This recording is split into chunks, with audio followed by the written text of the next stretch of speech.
Hi, Keith here again with another short video tutorial. In this one I'm going to look at analysis of variance and how differences among means translate into increases or changes in sums of squares, mean squares, f values, and then ultimately into whether factors are significant or not.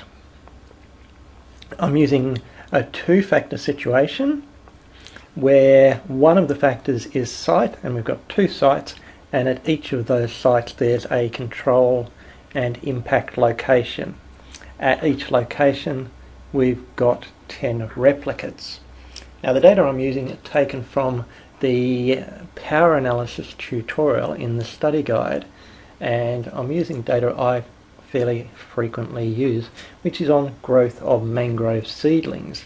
I might add at this point that a planned monitoring program in Darwin Harbour that may be starting quite soon may actually use growth of mangrove seedlings as one of the indicators or tests for environmental effects. So it's not a bad one to use.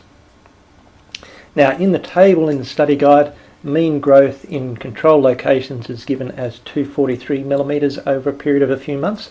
I've rounded that down to 240 just to give it a whole number. And the standard deviation in the table is 101. I've translated that into 100. In this particular table here, I need the variance instead of the standard deviation, so I've just squared that 100. And the standard error there is based on the variance and the number of replicates. Okay, so let's look a bit more at what I've got here. Up here I've got an analysis of variance table that is calculated from these data over here. Down here I've got a graph that's going to show all the results. At the moment you can see the impact location, site 1 and site 2. The control is sitting in exactly the same place, so the control is hidden by the impact at the moment because all of the means are equal at 240 millimetres per year. There's no difference between per few months. There's no difference between either sites or control and impact locations. The graphs over here are averages, so we've got the average for the control and impact locations, so that's averaged over site 1 and site 2, and down the bottom the averages for the site. So for site 1, average of control and impact, and site 2 the same. Now as at the moment all the means are equal, all of the points are sitting at 240 millimetres. Now what I can do with these little buttons here is add in a change, and I've set it up so that it adds in change in increments of 10% of the mean. So what I'll do first is let's introduce some difference between the sites. So just press that there, and now we've got, as you can see, site 2 sitting slightly higher than site 1. There's still no difference between control and impact, so these lines are still sitting on each other, but site 1 is slightly lower than site 2. Up here, a sums of squares for site has appeared with a mean square and an f value. The p-value is 0.45, so that's greater than 0.05, so it's not significant. Let's add in a bit more difference. And if you look at the p-value, you can see that as I add in increasing difference between the sites, the p-value drops. And at that point, when there's a 30% difference between site 1 and site 2, the p-value drops to be less than 0.05, and there's a significant difference between the sites. Okay, what about impact? So again, adding it in 10% increments. Now there's sums of squares appearing for impact, a mean square f, and the p-value has dropped from 1. Add in a bit more impact, the p-value drops a bit further, a bit more impact, and the p-value drops below 0.05, and we've got an impact. So there is a difference between control and impact, and there is a difference between sites. And you can see how as the magnitude of the difference increases, the p-value drops till eventually we will reach that cutoff level of 0.05, and we've got a significant difference. The other way of increasing, or the other way of changing the results of this test would be to increase the sample size. So if I increase the sample size, I would be able to detect as significantly different smaller amounts of change. But we've done that with power analysis, so I'm not going to explore that here. So what I'm hoping you get first of all is you can see that as differences increase and appear, the sums of squares increases to measure that, and the F value also increases. If you watch the mean square for error, you'll see it doesn't change at all because it's just based on variability within each set of replicates, and that's not affected by the overall mean. Now, at the moment the interaction sum of squares here is sitting at 0.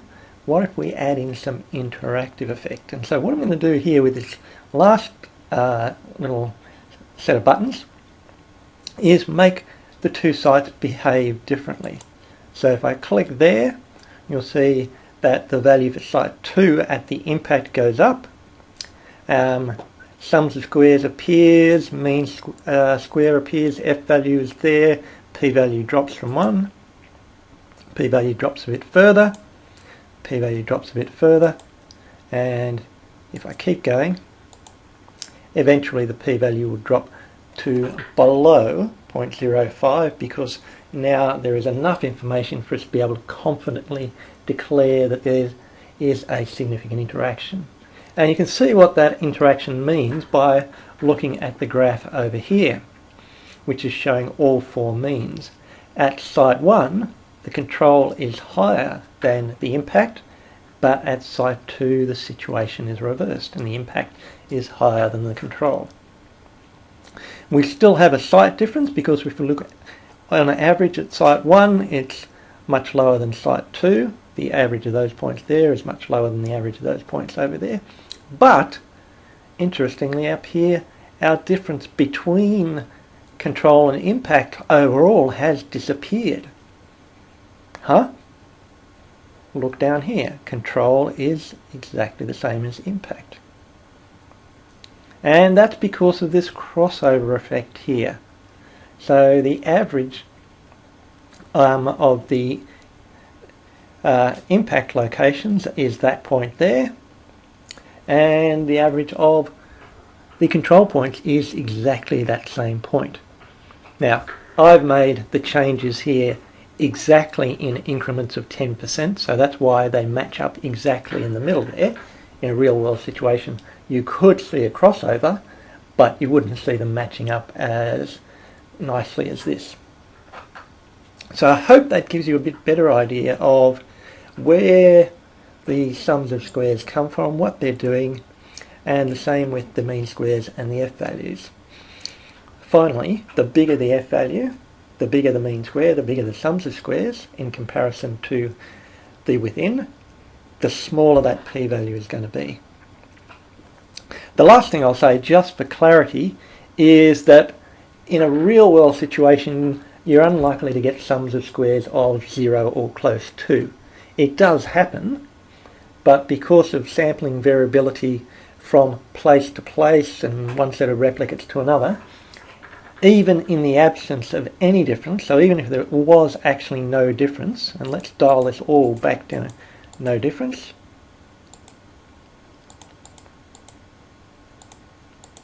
So if I dial it back to no difference, all of these sums of squares are 0. That's very unlikely in a real world situation because just due to sampling variability, these four means here would not be exactly the same. So they'd be slightly different. This would be 235, this would be 245, and so on. So there'd be sums of squares in here, but they would not be large in comparison to error variation. And in fact, what we'd expect to see is all of these being just about the same and the F values being all about 1, if in fact there were no differences between control, impact, or sites, or any interactive effect.